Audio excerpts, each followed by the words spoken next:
Hey guys, thanks for checking back in. I just wanted to share with you all this video that Greg Burns, myself, and my mom shot out in his learning yard at his property in Ohio. We had an absolutely incredible time.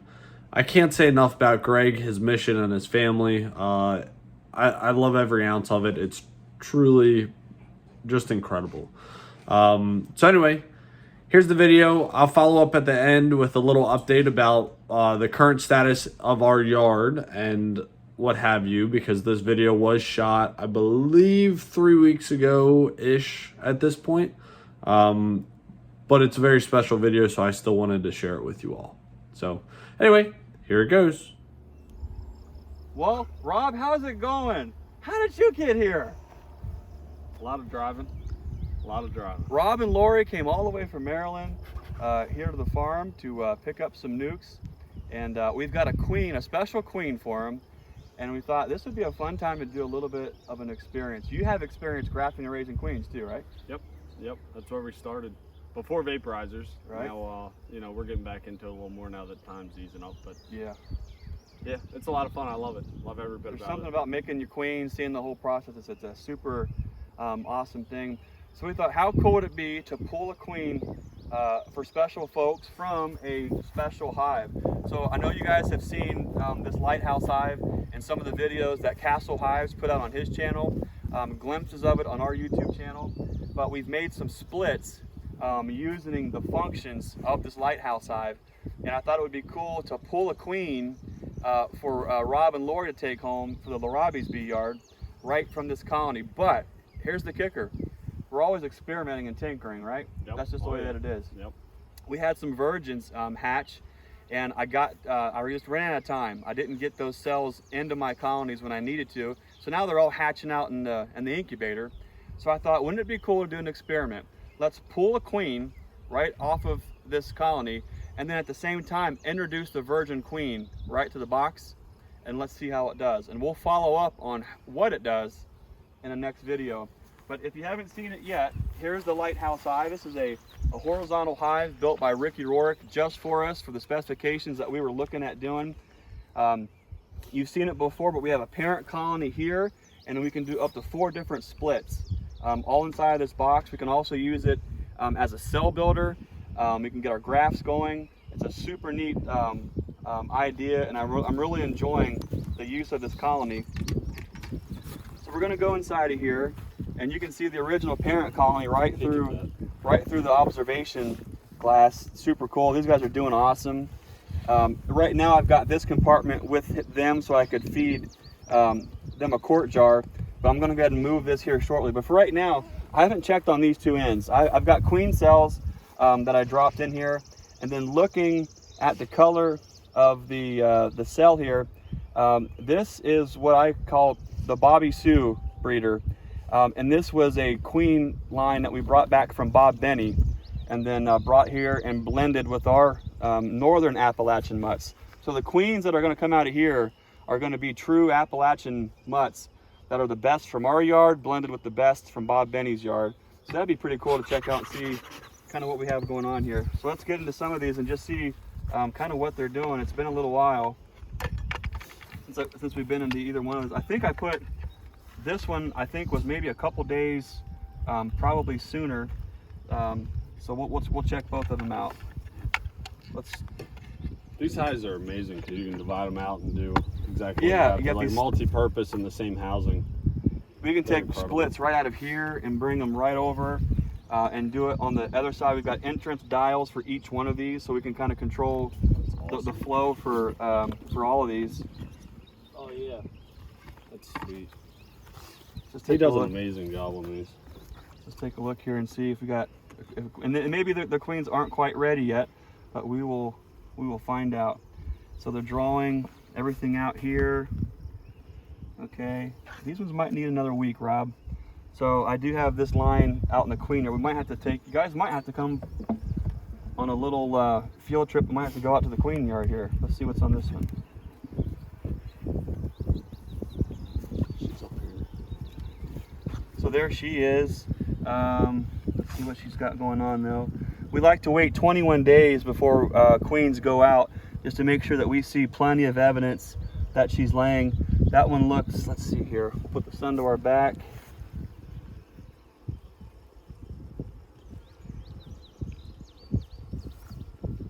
She's laying. And sometimes even with that much sun, it's hard to really get in there and see. So we just carry a little flashlight and shine it right down in there, and you can see. That's a neat trick. You see, she's got day-old eggs in here. So I'm going to leave that. That's your call, Rob. We can put this queen back and let her go a little bit longer. She's got eggs inside of here. We can pull this queen now and mark her, or we can go find one. I usually wait until I've got sealed brood, but she has a nice laying pattern all throughout this one. We can do, what I will do while we're right here though, is we're going to go ahead, and now that I see that I have got eggs, we're going to take advantage of, yeah, we're already in here. Yep. Guys, try to save time in the bee yard when you can. So we're going to just go ahead and mark her.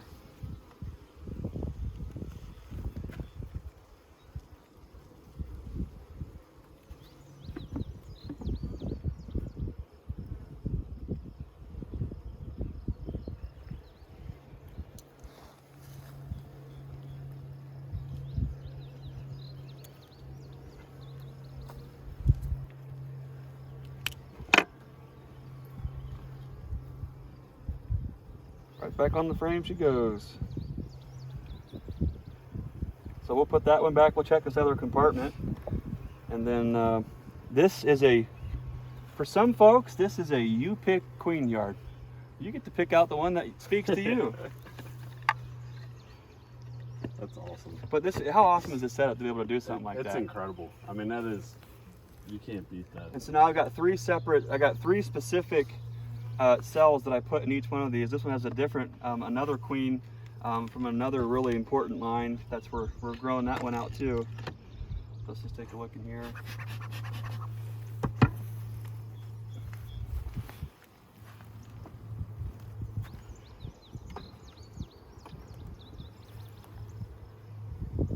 Okay, now this one, she's definitely laying up a storm.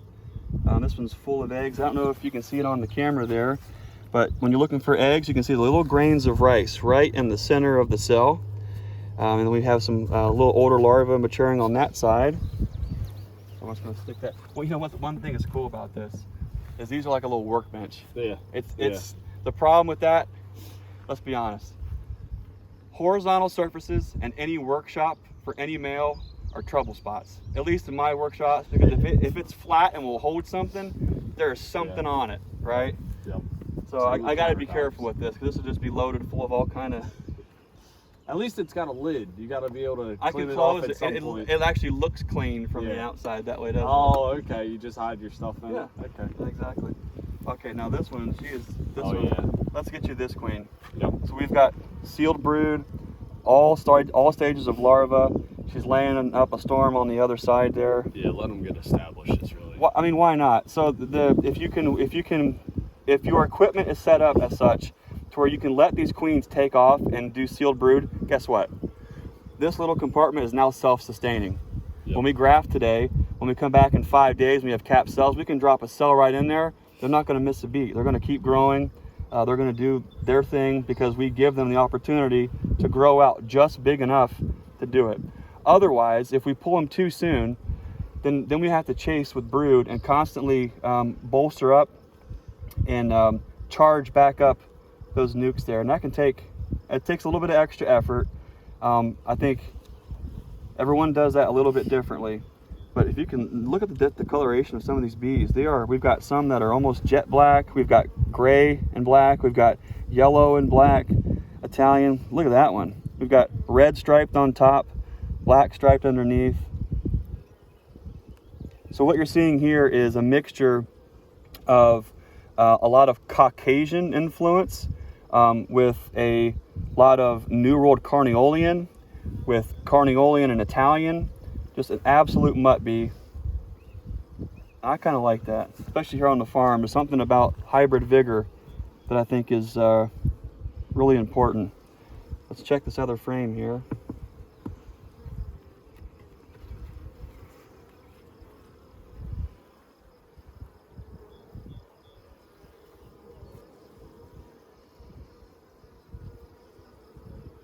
you've ever spent any time catching queens, sometimes you can't believe you will go through a big box. Maybe it might be a 10 frame single. You go through that entire box and you find the queen instantly. And then you go through a little queen mating box like this. There she is. Oh, she is gorgeous. Absolutely stunning. Wow. This is what we call a root beer tiger stripe. Wow, look at that color. That is gorgeous. So we're gonna get her marked. I love, you know, how much does color matter, do you think, Rob? I think it does.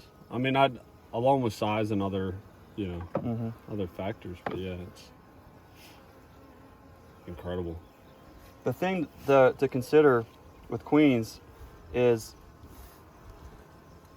does color matter? Does size matter? I think some of these things, I think that they do matter. Look how pretty she is. Wow. So if you notice, see how the size is, she's a little bit longer than the queen from the other one. But she's been probably laying for 5 days or so longer. Yeah. So she's had a little bit more time to kind of mature. And that's a big deal. So I wonder, why does color matter, do you think? Or does it matter? I don't know. What's your thought? Well, I tell you what I see is the bees that seem to do best, the ones that overwinter and they come out and they look good, for whatever reason, they seem to be dark bees. Yeah. Now, if I only saw that once or twice, then I would say maybe it doesn't matter. Right. But when I've seen it for all these years and all these different colonies, I think there's something to it. I think that they're expressing genetically strains that might just do better. So I'm gonna go on this frame where I've got some bees, and we're gonna put you some attendance. You've got what, a 6-hour ride home? Yep. And then you're gonna probably put this in probably tomorrow or the next day? That'll be tomorrow. Okay. Yeah. So with those questions, how are you gauging more or less attendance? So I'm gonna put 4 attendants in there. If you were gonna be 4 to 5 days installing, or if I was shipping, I would probably possibly put 6 in there.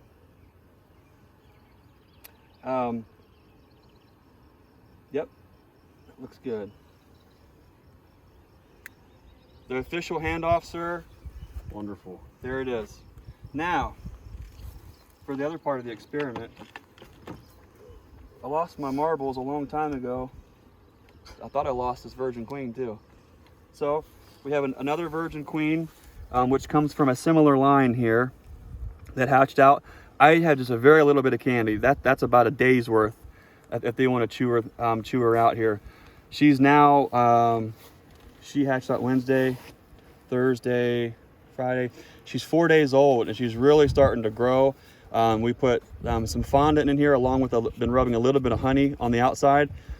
Actually, you know what the magic honey that we used on this one? We had a bottle of Bruce's bees. Oh yeah, from Alabama. Yeah. Yeah. We had some, right there in the shop, and so it's kind of liquidy, so we've been kind of smearing that in there. The next time I'm going to try some honey. I've got some really good fall honey from Dan Bokrus at Red Dog Ranch. I'm going to try to smear in some of that crystallized goldenrod on there next time and see how that works. So anyways, we're going to take that virgin, and I'm just going to go right here onto the brood side. We have some open emerging brood. And I'm just going to, I love these cages because you can literally just set it and oh, that's neat. Forget it. Yeah, very cool. And so I'm just going to put that in just like that. Wow, look at that. It just stays right there. It stays put. Wow. I love it. One thing, if you're watching this video and you've never put queens in, I'll just tell you real quick. One thing you got to be careful of. I shouldn't say you shouldn't. You might consider not putting your queen cage in like this. And you know why? What happens is if the attendants die, this one has a virgin, but if you were putting a mated queen in, if you had attendants, they can block that hole. And if you get dead bees in between these guys and her, and they can't A, pass, or B, they start to ferment and get nasty, she can literally spend her entire life until you fix it inside of here. And sometimes they don't like the smell of the dead bees in there, and they can sting through her and actually take her out. So whether it's this or a 3-hole Denton cage that you pull the cork out, you always want to put, on those ones, you want to put the candy up. That way, if you have any dead attendants, they fall to the bottom, she can still get out. However, on these cages, I like to just do a little upward motion, just about like yay, and sideways. Now what's interesting is, let's see, what do they have any kind of interaction with her, like at all yet? We don't really want them to. We want them to totally ignore her right now because she doesn't have any strong pheromones. And the next 15 minutes, I mean, it's faster than that. You can actually, if you listen, they're starting to roar just a little bit. Her pheromones not circulating. They're going to start knowing they're queenless here very soon. So what's nice is that they recognize that they're queenless when this virgin is inside of there, and then as she develops, they pick up on the fact that they've got a backup replacement. I'm hoping that helps to kind of requeen that situation there, but we will see. So stay tuned. Where are we going to mark this one? This little box, we'll just put, what's today's date? I don't even know. 6-3? 6-4. 6-4, yeah. Yep. 6-4. Virgin. Queen. And we will check back on that and see how that take rate. So I'll leave that one on. I'll pull this cell off because I know there's no longer a queen or a queen cell in there. There we go. What do you think? Yeah, that's awesome.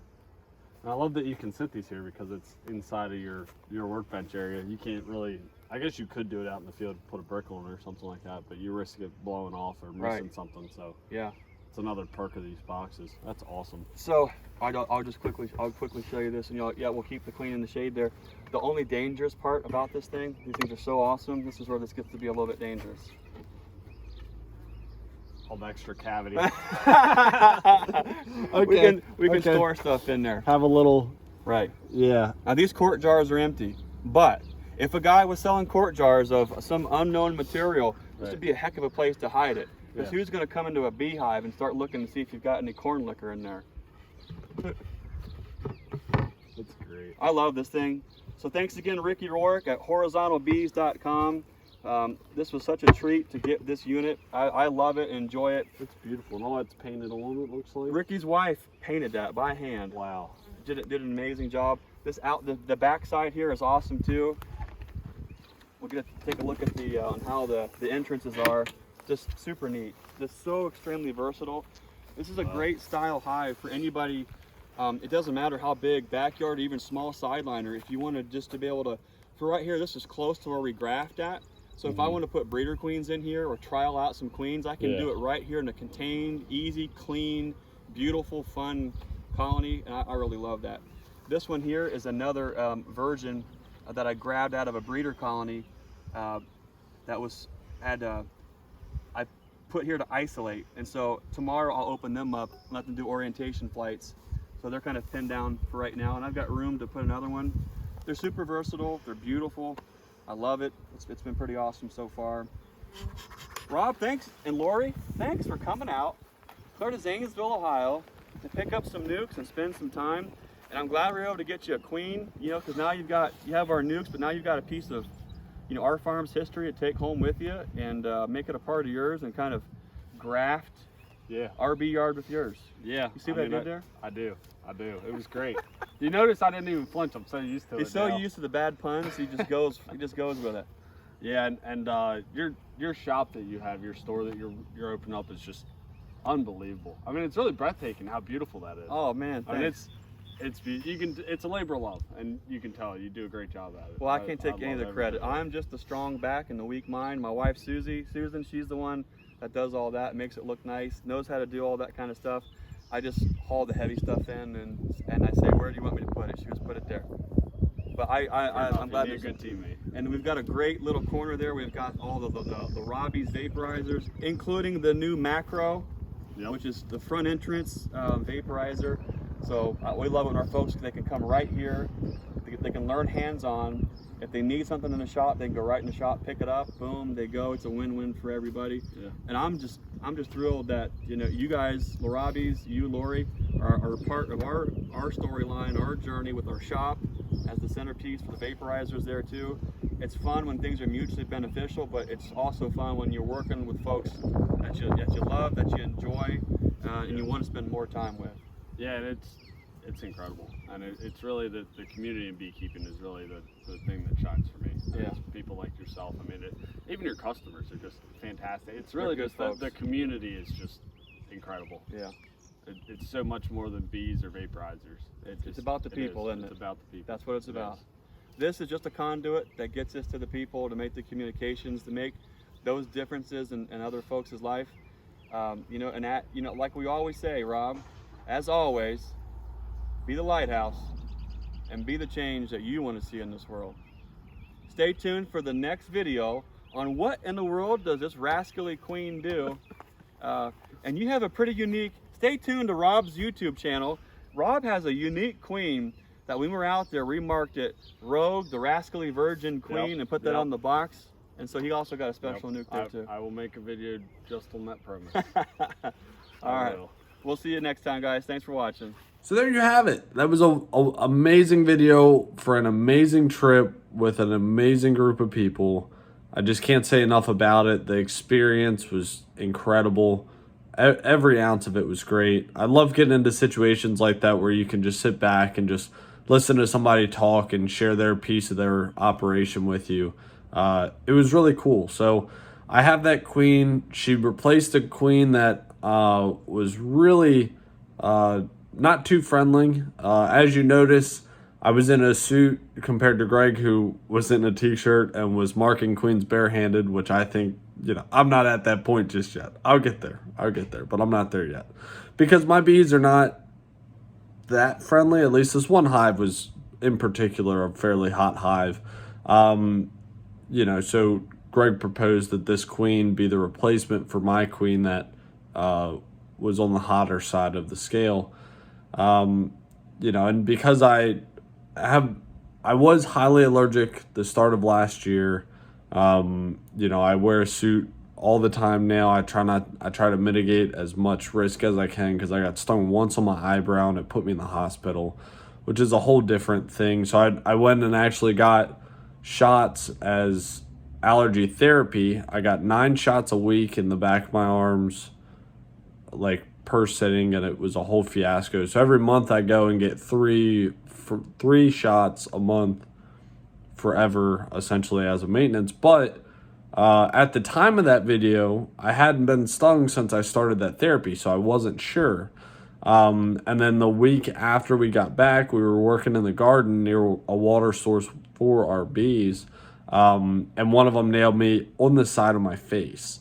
And I really had no bad reaction, so I was pretty pleased that it had really helped a lot. I didn't have any histamine reaction or anything like that. No swelling. Hurt like crap, but beyond that, it did pretty good. So, you know, Greg accepting that I felt more comfortable with a suit on, even though he didn't have one, and not questioning it was really just a testament to, you know, he's just in it for the people and caring and just doing his piece in this world. And it's incredible. If you're out in Ohio, definitely be sure to check out Greg's operation. It's just incredible. I can't say enough about it. I'll ramble on long enough. The video's gone on long enough. If you've made it this far, I do appreciate it. We do have a brand new battery-powered vaporizer that is coming to market, hopefully within the next 2 weeks now. We will have them. They have incredible stats. They're essentially 100% stainless steel. We're extremely excited. We will be the one and only U.S. distributor for them. There's a lot more info to come. So as we get them stateside, I'll start making videos and talking about them more. But I'm trying to plan out the videos so that there's not as many questions about them when they come out, so that I can inform people correctly, so that people can use them safely and know if it's the right fit for them. But, you know, all that will come at a later date. Thanks for watching the video. As always, if you have any questions or anything, feel free to leave it down below. And I will hopefully make a video about that rascally queen in the coming weeks when I'm out at that yard again. his queen is settling my hive. The one that he handed me in the video is settling that hive down in our main yard that's behind our shop where we build our vaporizers. I was in it last week, and it had already settled the hive quite a bit. There was still room to grow, so I'm giving her another week or two for them to, have a couple more brood cycles of relaxed bees. But I was in shock when I opened that hive up and they weren't trying to like staple straight to my veil and crack the lid and go straight to my pocket on the front of my hood. It's been a rough one, but his queen is just remarkable. The nukes that I got from him are just stockpiling resources. It's incredible. So anyway, it's been a blast. Sorry that video took so long, and I will have more out in the near future with the new vaporizer as we get them prepared for sale. Have a good one.